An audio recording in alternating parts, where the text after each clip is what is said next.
Hello, my name is Jacob Espinoza. I got my morning started off with a mushroom ground coffee. Not the psychedelic kind of mushroom. I'm not even really sure what kind of mushroom, to be honest. But thank you so much for joining us here on New Leader Workshop.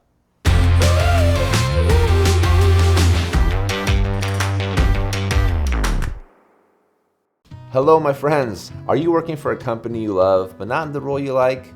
With so many people competing for leadership roles, it can be challenging, getting the attention of the right people and instilling confidence that you are the right person for the job. But my friends, you are in luck. In today's video, we are going to talk about getting your first promotion.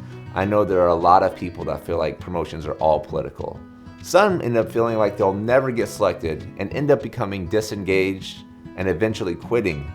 I'll address some of these concerns and more in this video. The good news is that a lot of major companies have internal promotion goals. This means they want to hire from within the company. It's up to you to show them why you are the right person to trust as a future leader. First, let me tell you a little bit about my journey. After a frustrating start, I was able to navigate a career that included 5 promotions in a 6-year window. About 13 years ago, I was working on starting a career as a graphic designer. Without enough work to pay my bills, I started applying for jobs, and I was fortunate enough to find an entry-level customer service role.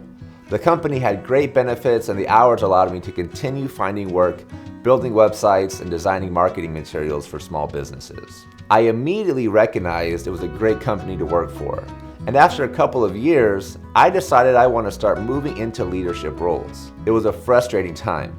I felt like I was ready, I was doing everything I was being asked, but I still kept getting passed up for opportunities. I learned that there are 2 things you need to focus on. PR, that is your performance and your relationships. Let's start with performance, because without this, your relationships won't matter. When I say performance, I mean being excellent in your current role. Don't be average. Don't try some of the time. Get in the habit of showing up every day with the focus to be great and to get better. When we consistently work hard, we improve. It is part of how we are designed as people. Another accelerator of the growth process is accepting feedback. If you're going to be viewed as a future leader in your organization, it is critical you are humble and understand you will always have a lot to learn. The second component of performance is your team's performance. This means looking at your team as a leader before you get into the role. I'm not saying you should be plugging in 100 hours a week and doing a ton of work you aren't being paid for. What I mean is that while you are working, do what you can to make your boss's life easier. It's that simple. If you're on a team that is struggling, it's a lot less likely a hiring manager will be looking for people on your team for future promotions. You want to play your part in creating a winning culture, regardless of your job title. Do what you can to be viewed as someone who cares about the success of others before you get the job. Now that you are focusing on performance, you also need to focus on relationships. I hear so many people tell me they don't want to play political games. The reality is, you don't need to play political games to get promoted, but you need to build and maintain relationships with decision makers in your company. People aren't going to be able to pick you out of the crowd unless they know who you are and the value you bring. So when a VP has a scheduled visit and they're looking for someone to present or talk about the team, don't be afraid to raise your hand and tell your story. Another great way to expand your circle of influence is with mentors. You need a mentor. If you don't have a mentor, find a mentor. Having a mentor is a huge deal. Remember, you are the average of the 5 people you spend the most time with. You want to find time with people who are where you're going.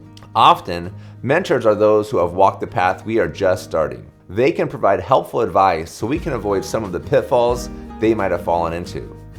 As people grow their careers, they want to help others do the same. And because they are now engaged in your career, your success becomes their success. It's a way for them to continue building their legacy. This means they will be more motivated to bring your name up in rooms where you aren't invited yet. Be sure to not waste their time.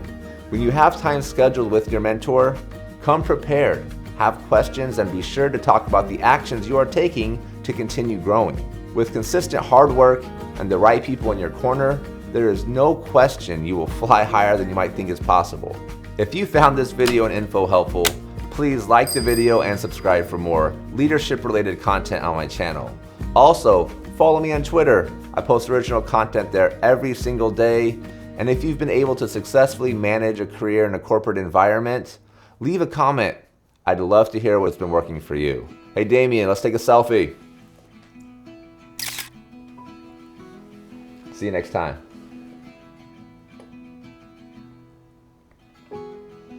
Good? Yeah? Do it again?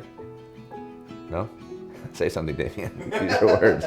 I'm just letting it roll. Okay. I think catching that moment of just you looking at your phone. Okay. Like credits and stuff at the end of each video.